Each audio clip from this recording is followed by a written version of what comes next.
Hello,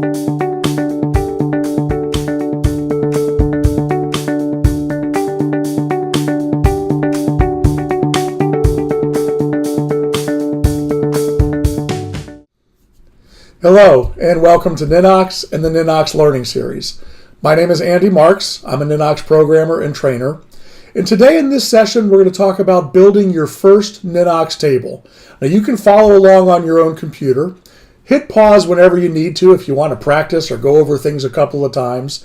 But today, we're going to get started creating, constructing, architecting the backbone of our Ninox database solution, the tables and the fields that we're going to use to collect and store and ultimately calculate and analyze all of the data in our solution. Now, we're going to start with a blank screen today. So I clicked on New Database, the block with the plus sign, and we're going to select New. We're going to start with an empty database. Now, I've already done this, so I'm going to go into building my first table. When you open your first database, this is pretty much what you're going to see. You're going to have three blocks in the top left for new table, import data, and export data. And you'll probably see your sidebar along the left. You'll have the home screen, which shows the name of this database, and the different modes that we talked about, your search engine or find mode, and the calendar mode. And you'll have the option of a repeat of this button here to add a new table. Now, very quickly, if you don't see this new table box right here, there's a good chance you're not in administrative mode. Remember, we need to grab our wrench when we want to work on our database system. If the wrench is gray, you'll only see these two boxes. To be able to add new tables, we must grab our wrench. The wrench must be glowing red, and when that wrench is red in the top right-hand corner, we'll be able to add a new table. The other thing is you may or may not have a sidebar. Your sidebar is optional. You might have a full desktop that looks like this with your mode and option icons in the top left-hand corner. If you have this view, if you are in full screen mode and you want the sidebar, click on this fourth button in the tool palette up top, and that will open up your sidebar. If you have a sidebar and you don't want it, place your cursor right on the line between the sidebar and the desktop until it turns to the crosshair with the left and right pointing arrow. Click and hold your mouse, drag all the way to the left, and you'll have your maximum desktop space. I'm going to use the sidebar today, but everything I do and everything I teach in this video, you can do with or without the sidebar, so set up your Ninox the way it works best for you. Let's click on New Table. And we're going to spend the next 20 minutes or so on this screen. I want you to clearly understand every aspect of the table construction tool that is a powerful first step of the Ninox construction process. First thing we do, let's give our table a name. Now, let's build a table for payroll. So we're going to need a table for our employees. You know what? I don't want to do that in all caps. We're going to call this employees. Now, in addition to naming our table, we also can associate a graphic icon, a small image with our table. And I'm going to do that by clicking on the icon box just below the table name. This will pop up a palette of all available icons in Ninox. You can pick the one you want. I'm going to pick the one that has a group of people because that to me represents a group of employees. And continuing on, we see these two triggers, these two option boxes or check boxes to the right of our icon selection. This first option is hidden. If it is checked, this table will not be visible, either on the desktop or in your sidebar. For this exercise, we want this table to be visible, so make sure there's no check mark next to hidden. In some future videos, We're going to talk about when and why to hide a table, but for right now, let's keep it visible and clearly available on our desktop. The next checkbox, the next option is global search. And it's a toggle switch. You can turn it on and off, and by default, it's on. What global search is for is when you are in search mode, when you click on this magnifying glass to go into the Ninox search engine. The engine will only search content in tables where global search is turned on. Now, let's say you have a table for employees, for time cards, and maybe one more table for withholdings and taxes and different pieces of information for accounting for payroll. If I want to search for an employee, or maybe see their time cards, I'm not going to find any of that information in my taxes and withholdings table. So to make my search engine, to make Ninox search and find as quickly as possible, I would turn global search off in those tables that I don't want Ninox to look in. So if I know the only thing I'm ever going to look for is an employee record or maybe all of their time cards and pay history, the employees table, global search would be turned on. The time card table, global search is turned on. The pay history table, again, global search would be turned on. But the table where I store tax rates for income taxes and withholdings and things like that, global search would be turned off because there's no information in there that I ever really need to search in my dynamic search engine that's part of the Ninox system. For today, let's leave global search on. There are 5 more fields that I want to talk about quickly. We will come back to them later, but I want you to know what they are since they're right here on the screen. Trigger on create and trigger after update. This is code. This is automated processes, automated through programming in the Ninox language. And these are processes that happen every time when we create a record in this table or when we make an update to a record in the table. Now, an example of a create trigger might be if I am building a table for payroll and every check is sequentially numbered. I might want, when I bring up a record to cut a payroll check, I might want Ninox to automatically assign the next number in the sequence of checks to this check that I'm cutting right now. We would have a block of code, or a code block, in the trigger on create that would automatically assign the next check number. Trigger on update will do a calculation, or there'll be an automated sequence of events, again, a code block, that is executed every time a change is made to any of the contents of this table. Now, in a future class, in one of our advanced classes, we're going to get into programming and creating these automated processes for the create trigger and the update trigger. We're not going to get into that today. Today we want to focus on just building our database, but keep in mind those triggers are there. So if you want the same thing to happen every time you create a record, or you want the same thing to take place automatically anytime you make a change to a record in a table, you can use your create trigger and your update trigger. The next 2 fields, readable if and writable if. These are spaces where you can define the conditions under which a user is able to see the content of this table and create or edit, change, or delete the content of this table. Now, as the system administrator, I need to be able to see this table and manipulate all of the data.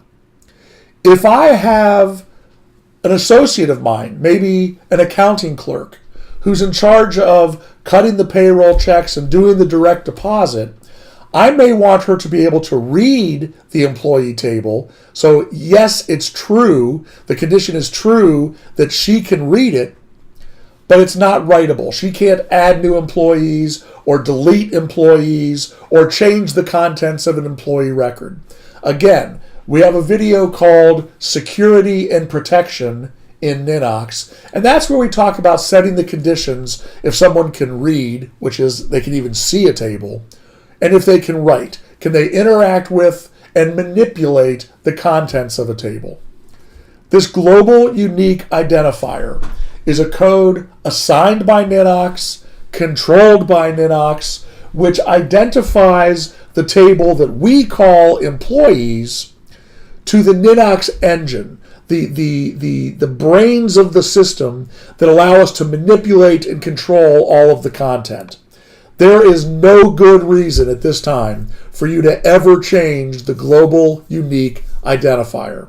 It is assigned by Ninox. It is used exclusively by Ninox. It is not something that has any effect on the shape, size, configuration, or operation of your table. And for now, just leave it be. Ninox will assign its own global unique identifier to every table you create. Ninox knows what it's doing in that field, so just leave that field alone. Now, let's now look at the two primary areas of our table management screen. This screen we're looking at now is the table management screen. In the middle, we have fields.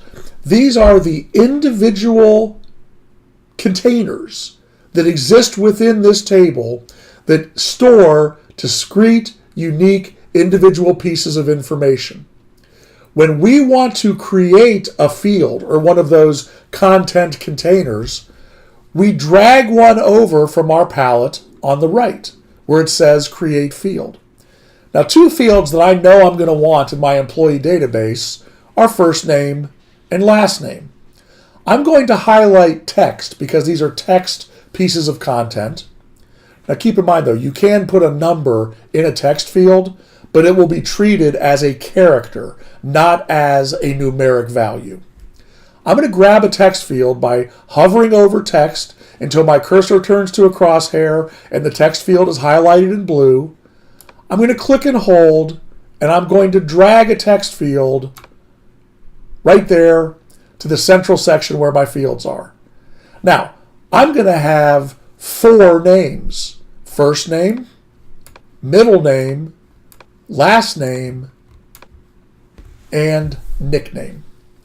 I've created 4 text fields by clicking and holding and dragging them over into my field layout, this middle section of my table management screen. Now, I'm going to double click on each field that I just created. And this is going to bring up the field properties screen. Every field we create, no matter what kind of field it is, has properties. These are characteristics that allow us to tell Ninox what to do and how to interact and how to utilize the content that we put into this field. Now, one of the characteristics of every field is what is the name of the field? A brief, clear description of what goes into this field. And in this field, we're going to have last name. Double click on each of the other 4 fields that you just created. Actually, I think it's a single click. Some computers will be a double click, some computers will be a single click, but single or double click to bring up the parameters, the information about each field, and name each field. Last name, first name, text 3 is going to be middle name, and text 4 is going to be nickname. Now, one thing that you hear me talk about in every video, every training session, back up early, back up often. Save your work. Computers are machines. Machines break down every once in a while. It might get unplugged. There might be a power surge. At some point in time, someday, something is going to happen to your machine that could cause you problems. Let's get in the habit of avoiding those problems by by saving our work early and often. I've created 4 fields. I'm going to click on the Save Changes button, the blue button in the bottom right-hand corner of my table management screen. Now, what I see is on my desktop, the 3 buttons that were there before, and a new button which represents the employee table that I'm in the process of creating. All I wanted to do was save my work, so if anything happened to my database, I wouldn't lose it. Now I'm going to go right back in and keep on working. Oh, wait a minute. What happened to my table?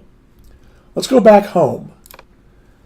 As we build tables, I went home by just clicking on the Home button over either in my palette or in the top corner of my screen.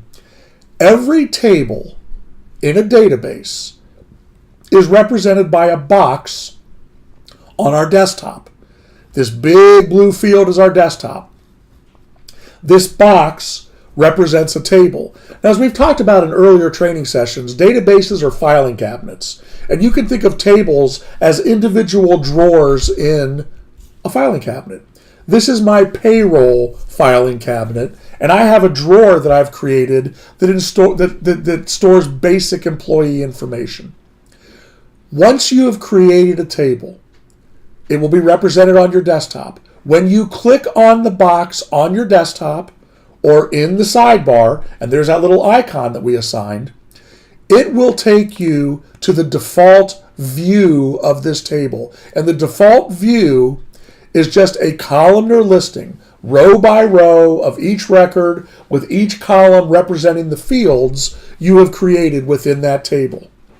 When we want to get back to our table management screen to continue constructing, shaping, architecting the database, we have to grab our tool, make sure your wrench is glowing red, and go ahead and click on the gear.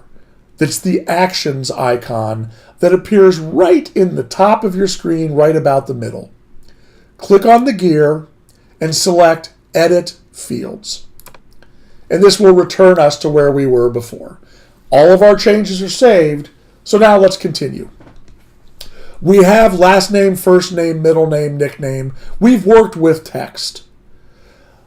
Let's create another text field that is multi-line text, where the first 4 fields we created are going to be 1 or 2 words. We might want to have a field, so we're going to grab, click, and drag a multi-line text field, and we're going to name this field employee information. And this is where we can store information about the employee, how we met them, how their interviews went, why they were hired, maybe their job description. This is content that's more than just a few words. This might be multiple lines or entire paragraphs. That's multi-line text. The next field we have is rich text. Rich text is formatted text. So if you want to have not only multiple lines of text, but you want to have bullet points, or you want to have numbered sections, or you want to control the text with bold and underline and italics, or control the size of the text, bigger and smaller by font size, you want rich text. So let's grab a rich text field and drag it over, drop it into our fields, and let's call this one job description, and hit the enter or return key to save that. If I'm going too fast, just hit the pause key. You can rewind, but again, it's best if you can follow along with Ninox on your desktop. Let's continue. We need a field where the employee number can be stored and managed. Now, I want this field to be the very first field in my database. And keep in mind, the order in which these fields appear on the screen is going to be determined by the order in which they appear in this central fields section of the table management screen. I want employee number to be the very first field that appears. So how do we do that? We grab the number field, click and hold, and we not only drag it over to our field section, we drag it all the way until it's at the very top, and we drop it there. And then we will type employee number and hit the return key to save that. Saving. We've made some changes. I want to save those changes so in case anything bad happens, I don't have to redo my work. Click Save Changes at the bottom right-hand corner. And again, with the wrench still glowing red, go right back to the gear and select Edit Fields. And let's continue. Some other information that I want to track about this particular employee is what kind of employee they are. Are they part-time, or are they full-time, or are they a summer intern? So I have to make a choice. I want Ninox to give me some options, and I'm going to choose one to define a characteristic or a group that this employee is part of. Let's grab our choice field. Again, highlight, click and hold, and drag. And let's name this field employee type. Hit the return or enter key to accept that. Now remember, I told you, every field has characteristics.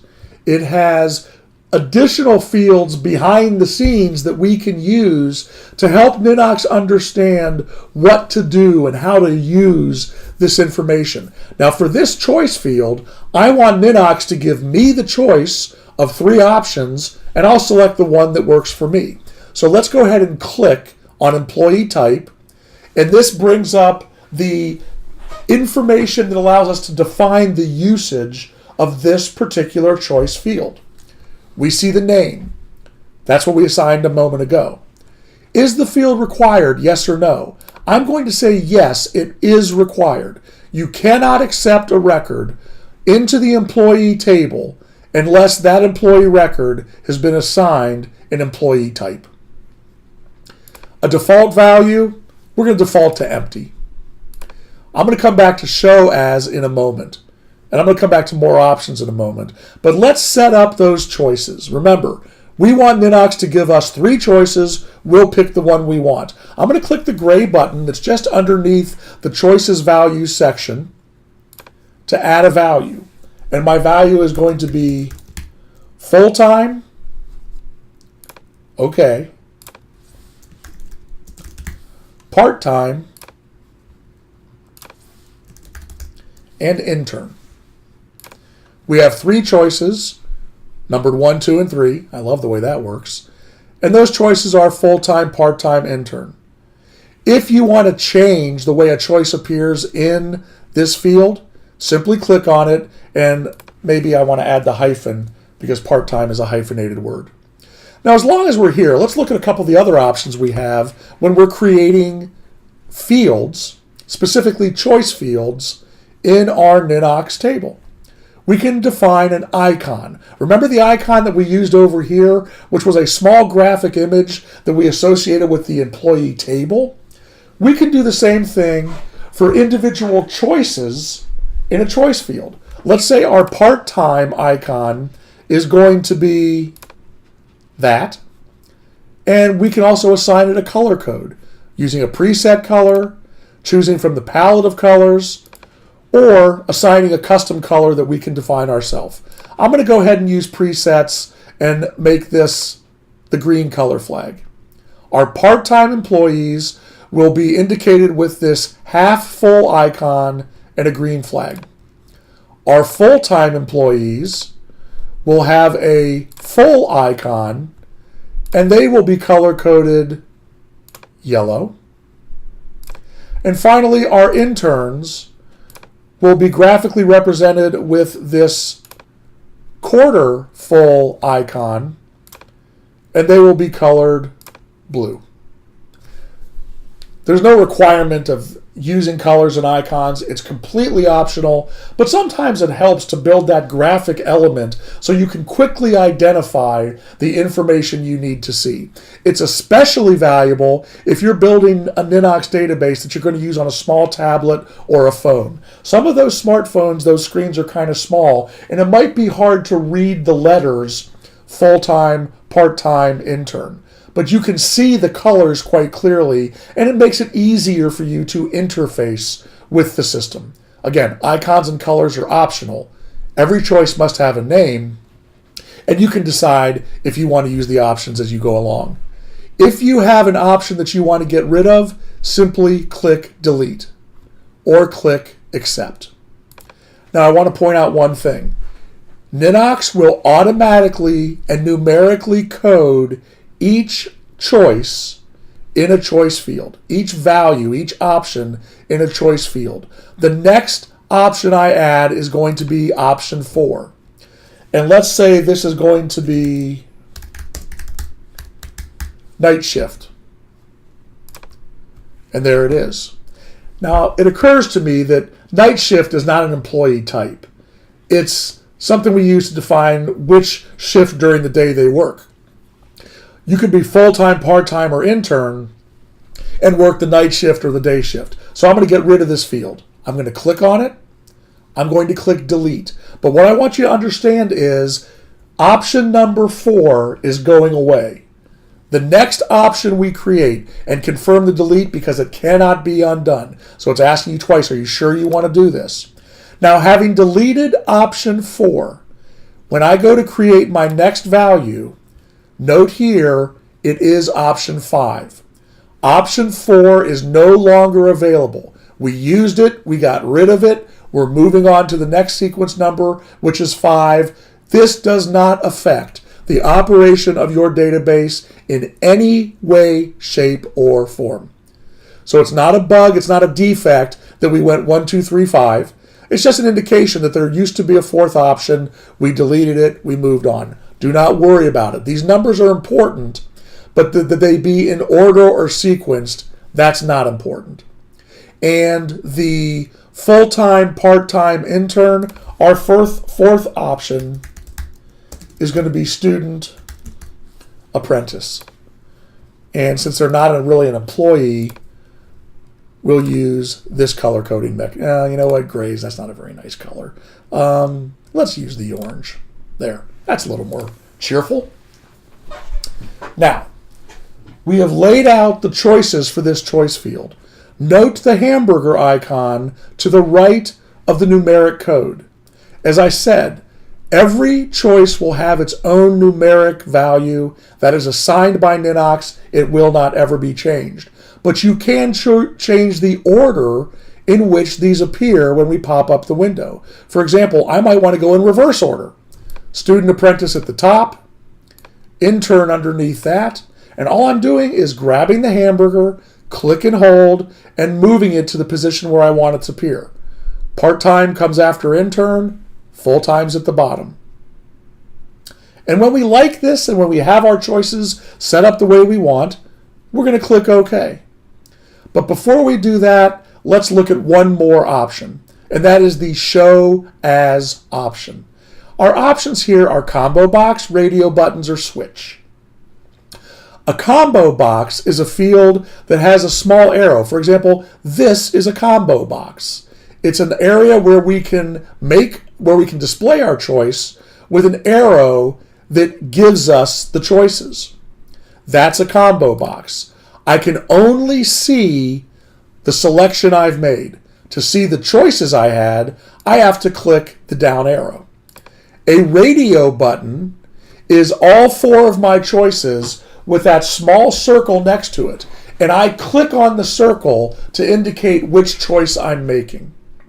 And a switch is all 4 of these options appear next to each other, and I click one. Let's very quickly see this in action. I'm going to click OK. I'm going to save my changes. I now have this plus sign, which is an indication that Ninox is going to allow me to add a record to this table. Click on the plus sign. Now look at the screen. Every field we have added in our table management screen appears on screen in the order that we listed the fields. Don't worry about the fields that are too big or too small. We'll change the order in a little bit. Focus on the employee type field. Notice that unlike the other fields, it is red. It is red because it must not be left blank. And in fact, if it is blank and I hover over it, it'll tell me to please enter a value. The combo box gives us the down arrow where we can select a choice from the 4 options. And the choice we choose, the choice we make, is displayed. Let's go back. Now, you don't have to leave this screen form to go back and work on the database itself. As long as the wrench glows red, click on the gear, edit fields, and I want to change the characteristics of the employee type field.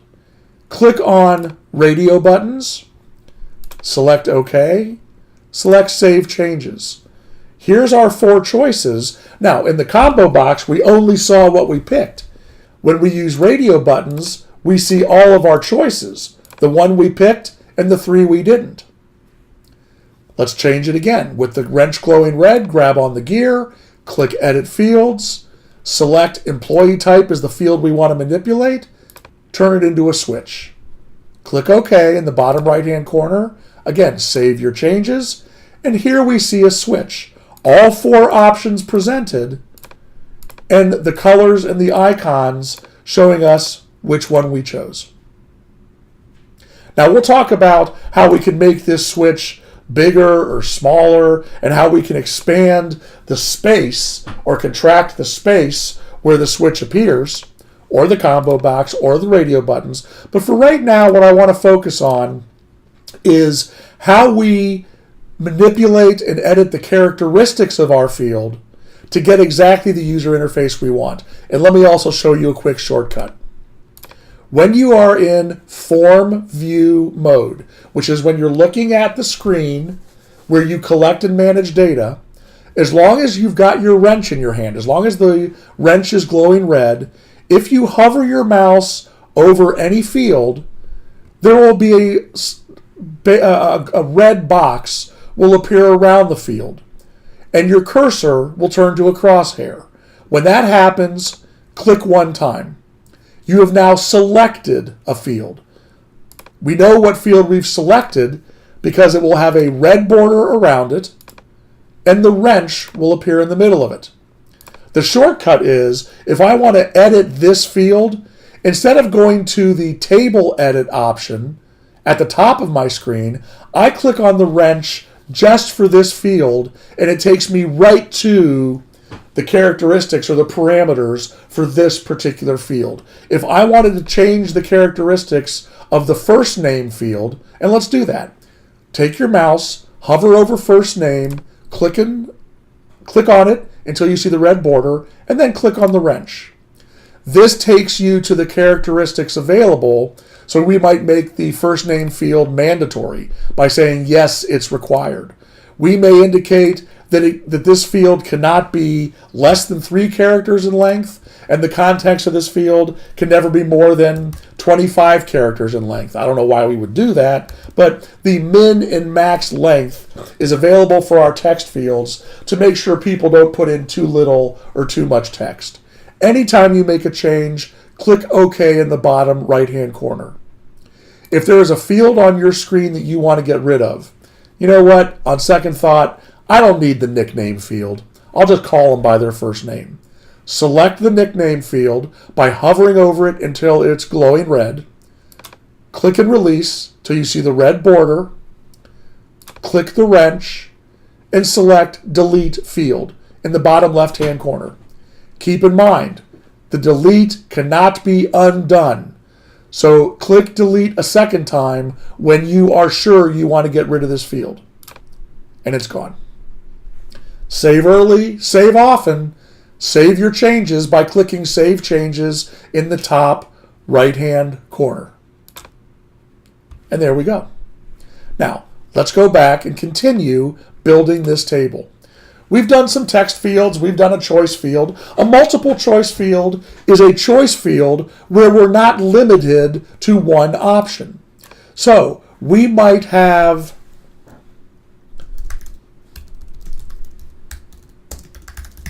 employee options. And the employee options, and I'm going to click Add Value, same thing that we did in the choices. Are they going to have an assigned parking space. And maybe I'm going to want to use the car. Do they have a key to the building? Do they have the ability to lock and unlock the building? And finally, do they have rooftop access? Maybe I have some employees that are my HVAC people. They keep the building running, so they need to be able to get up to the roof. So I'm just going to use that building icon. Now, the difference between the choice and the multiple choice, I'm going to go ahead and save my changes again, is we can select more than one option in a multiple choice. Hover your mouse over employee options and select it. Grab, if you can't see all of the options or if it's not big enough, hover your cursor over the box on the right-hand side, click and hold, and drag it until that field is as big as you want it to be, and then let go. Save your changes. And I just clicked outside the red box to deselect that field. Now let's say this employee does not get an assigned parking spot, but they do get keyed access because they have to work after hours, and they do get rooftop access. Unlike my choice field, my multiple choice field allows me to select more than one of the available options. Let's continue. Back into Edit Fields, back to our table management screen. A date field allows us to track calendar-based information, month, day, year, and a time field allows us to track hours, minutes, and optionally seconds when something happens. So the date field might be the date we hired this employee. Click on the date field, go to the field name field, and type employee hire date, and click on the time field to indicate start time. This way we'll know if they're morning shift or evening shift. And one of our time formats, I'm sorry, I didn't want to get into more options. Forget that you saw that. We'll go there in a little bit. Our time options are hours, minutes in AM, PM, or in military time, with the option to have standard or military time format with seconds. I'm going to go AM, PM. I'm going to click OK. Date and time, these are two separate fields. I don't care what time of day I hired this employee. I just want to know the date they were hired. And they have the same start time every single day. So this start time is not date sensitive. But what if I want to schedule their 3-month follow-up? Every employee has to meet with me 90 days after they start, and I schedule that on day 1. That is both a date and a time, and there's a couple of different ways we can do that. We can select date and time, and we'll call this their 90-day review, and click OK. And skip down and drag over an appointment field, and call this one their annual review, and hit return or enter to accept it. I'm going to pause just a few seconds while you catch up. Your table management screen should look pretty much like this one. Your global unique identifier will be different, but your table name should be employees, an icon of your choosing. It's not hidden. It is included in the global search. There are no triggers associated with this table. And we have these fields as part of the architecture or the construction of this particular table. Okay, now that you've caught up, let's add a few more fields. Let's drag in an image field so we can have a picture of this employee, and let's call this employee photo. Now, I don't really need a signature or a URL, but these fields are available if you want to be able to track someone's physical signature, or maybe associate this record with a particular website. For example, let's say we were creating a database for all of our customers, and I wanted to have the website of the company where that customer works. I could go ahead and drag over the URL field, and that would be the website. This is a smart field, and it's actually kind of cool what it does. So I'm going to go ahead and leave that for now. Let's go ahead and drag over a URL field, which is indicated by the globe, and call this website. Now, of course, this employee is going to have an email address at my company and a phone number where he or she can be reached. Drag over 2 emails. Drag over 2 phone numbers. The first email field we will call work email, make it required. And the second one, we are going to make this the personal email, and it is not required. Okay? The first phone number field is going to be office phone, and it is required. And the second one is going to be cell phone, and that's optional. Now, we just added a lot of different kinds of fields. Let's take a second and look at the different parameters, the different characteristics of each of these fields. Remember our text field? We can set a minimum and a maximum length. We can indicate if it's allowed to be left blank or not, and if we want it to always have a default value. Again, we will get into more options in a future video, so just leave more options alone for now. The numeric fields, we can define a min and a max. For our text field, we can decide what the minimum number of characters and what the maximum number of characters is. For a numeric field or a number field, the type of field always appears at the top of the screen, in the middle, we can define the minimum value or the maximum value.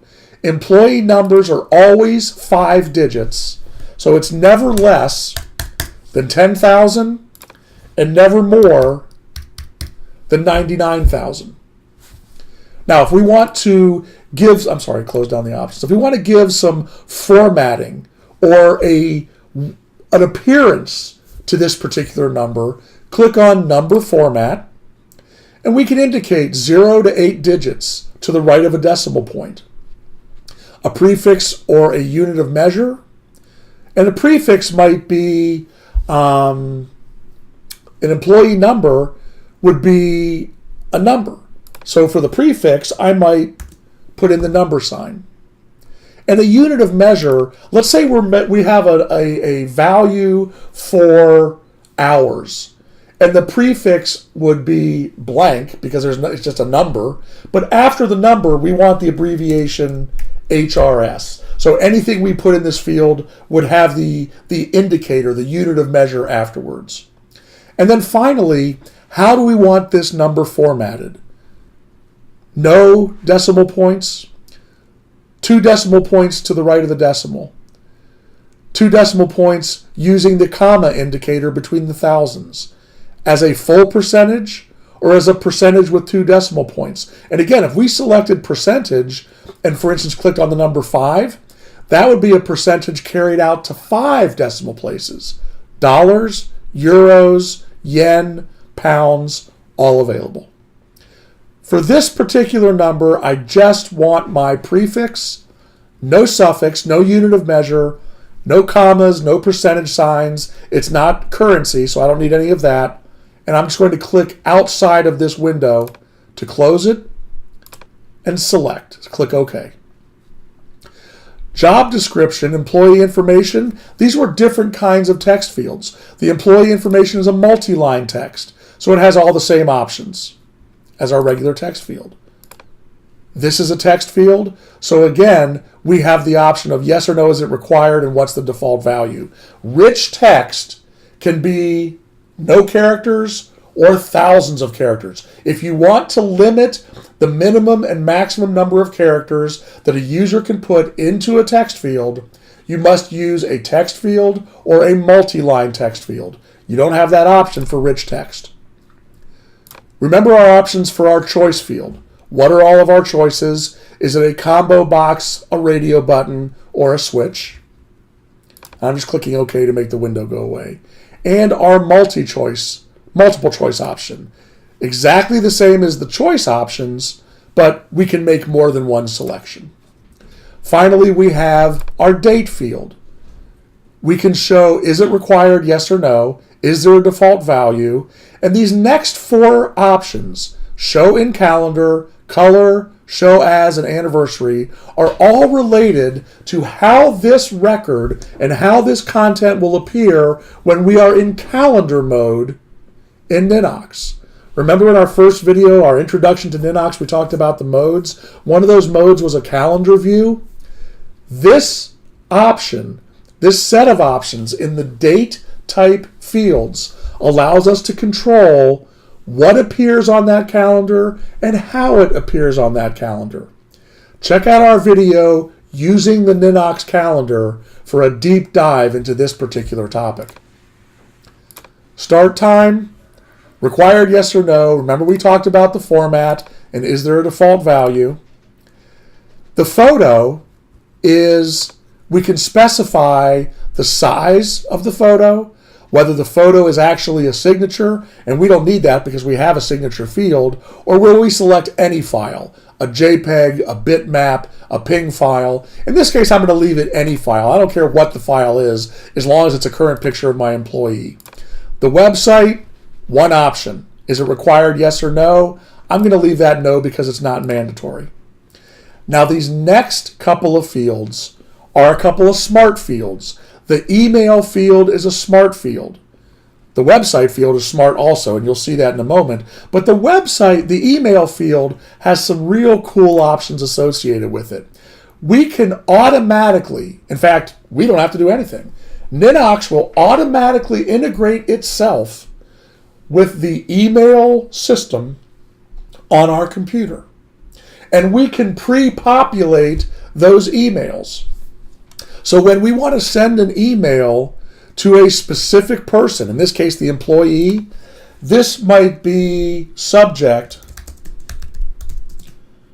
from the company with the body containing the text, the following email content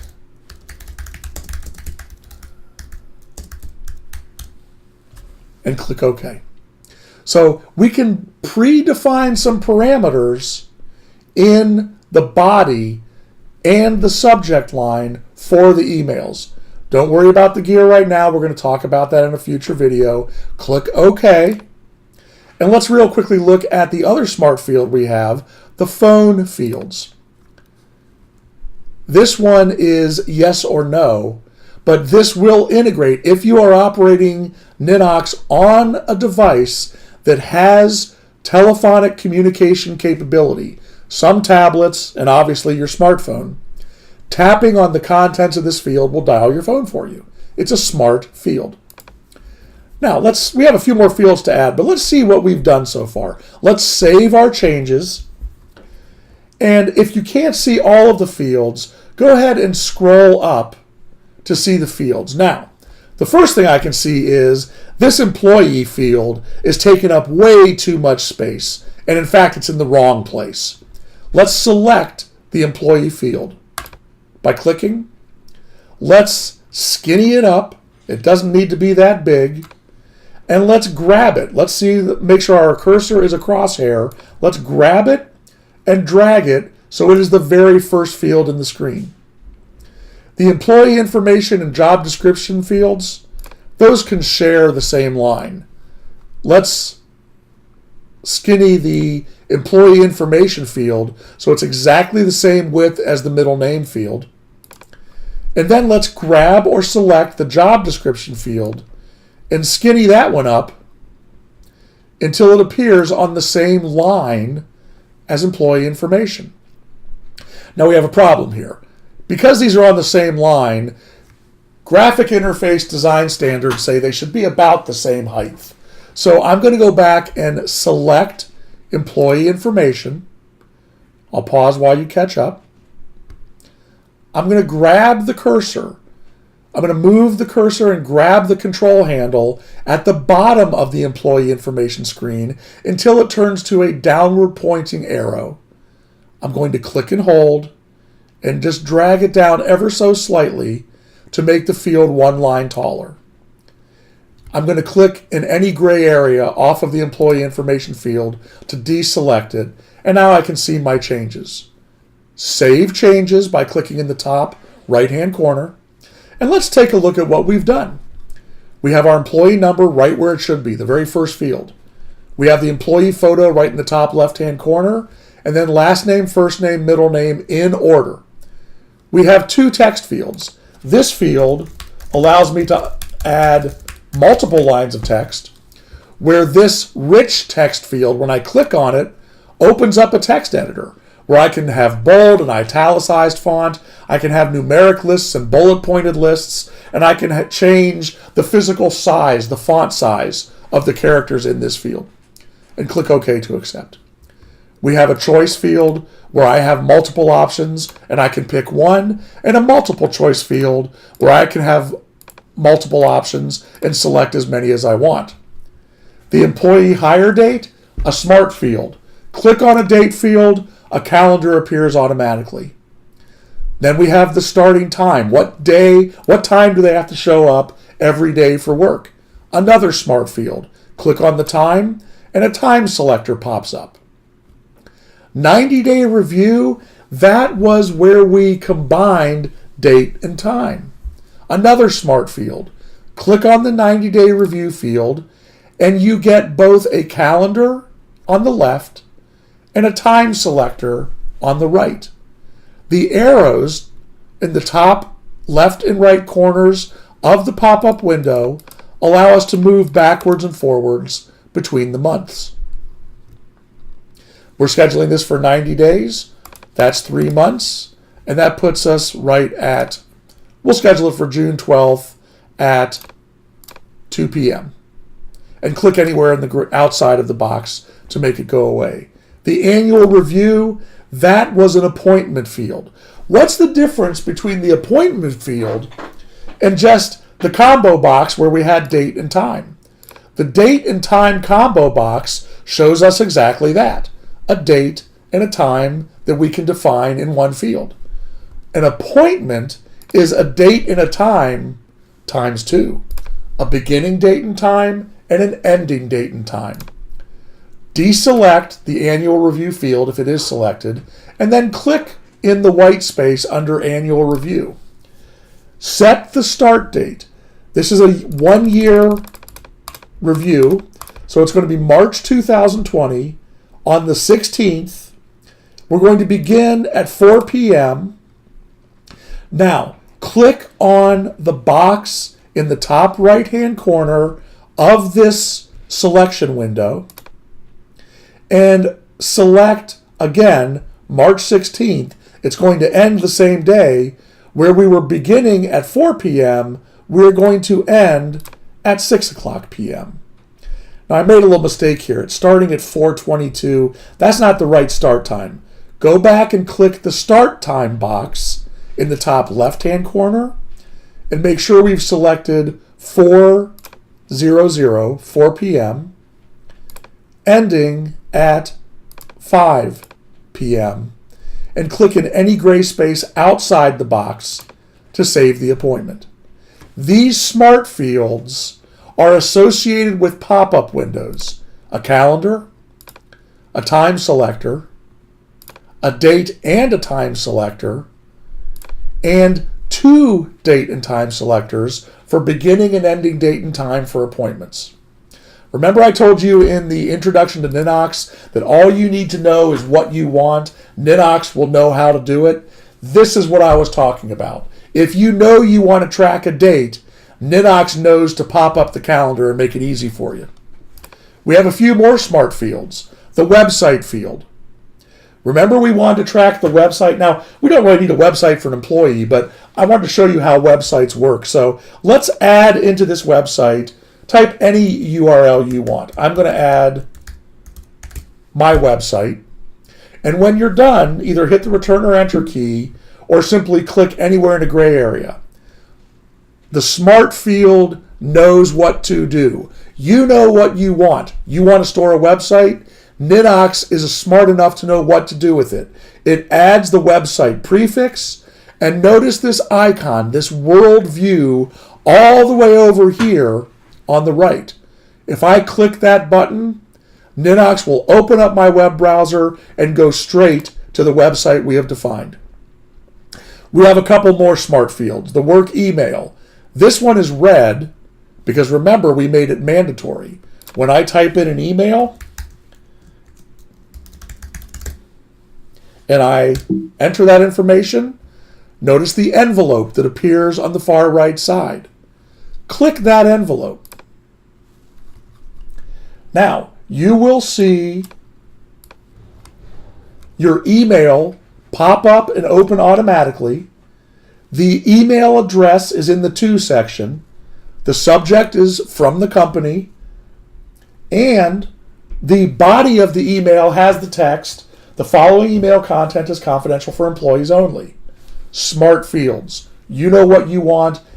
Ninox knows what to do. Go ahead and close your email system. You don't need to save that email. I've got another screen over here that you can't see. So we've got our work email, personal email, going to leave it blank. It's optional. Office phone number. Let's go ahead and enter a value.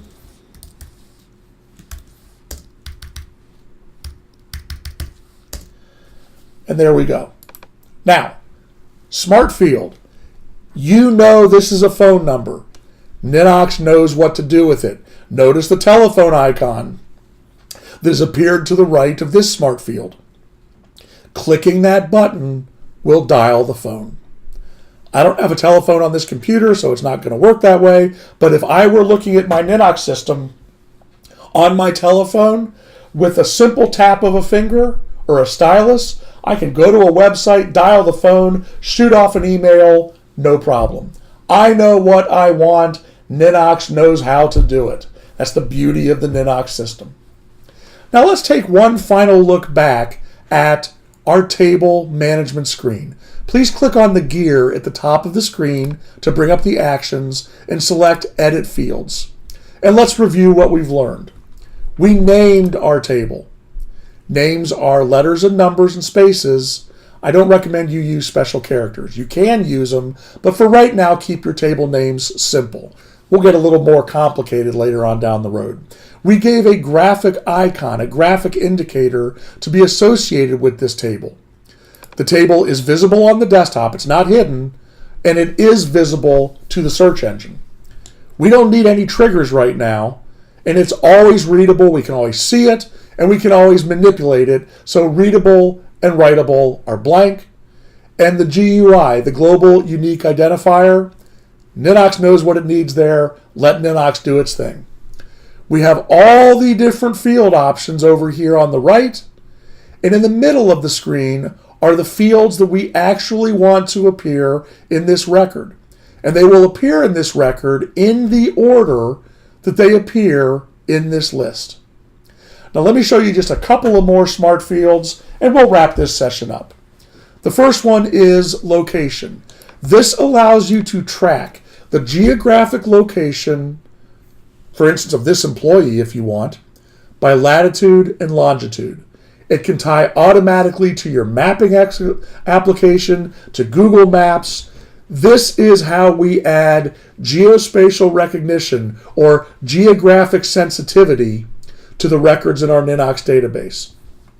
The other two fields are flag fields. They allow us to associate some kind of graphic indicator with this particular record. So for example, I may want to color code my employees and I may want to assign them an icon. So I'm going to name the color field. Let's say my employees work in teams. So we're going to have employee team color. Let's make that one required. And the icon, let's call that the employee team mascot. Not required. Let's save our changes. Remember, save early, save often. And we see the additional fields added to the bottom of our screen. The location field has the pin. That pin, as I promised, allows us, if we click on it, to integrate directly with a live satellite-based geocentric geospatial recognition system. I'm not going to allow that right now because I want to stay where I am, so I'm going to go ahead and dismiss that. Our team color is required, but this again is a smart field. The color picker will pop up automatically. Select from a preset, from the palette, or create your own custom table using the RGB scale. RGB, red, green, blue. You learned something new today. Finally, the team mascot, that's the icon. So let's say that this is going to be the soccer team. We select soccer ball. Remember how we sized our fields. We select a field by hovering over it and clicking once, and we can make the fields narrow or wide. And when they are multi-line fields, like this employee information field, we can make them short or tall. And finally, we can relocate our fields. I want employee team color to be as narrow as possible, and I want it to appear right up here to the right of first name. This employee mascot, relocate it so it is to the right of middle name and just below employee team color. Click and hold, drag till the gray box appears to the right of middle name and below team color, and let go. Save your changes, put the wrench away, and we have now built an employee management screen, which is the first step in building a robust payroll and employee management system in Ninox. We did some of the work. Ninox did a lot of the work for us by using smart fields to dial phones and address emails, to find out where on the map something is located, even to go directly to a website if we need to do it. Take some more time after this video is over and build a few more tables. Build a table for time cards, noting the date of the day the work was done and the number of hours. Or even build a time card table with 5 date fields and 5 numeric fields and 1 text field. The text field is the name of the employee. The 5 date fields are the 5 days of the week that they worked. And the 5 numeric fields are the hours they worked each day. Now, of course, we want to link those tables together, so take a look at our video, Linking and Joining Tables. That's later on in the 200 series of Ninox Learning classes. But for right now, practice and experiment building tables. Build a time card table. Build a second employee table where maybe you track employee family members, where you're tracking spouses and children for purposes of health insurance. Building tables is the first step to building powerful Ninox data management and executive information solutions. It's easy, it's powerful, I think it's even fun. I hope you had fun today. Keep practicing, build those tables, check out the other videos in the Ninox Learning series, and come back and see us real soon. Thanks, everybody. Bye-bye.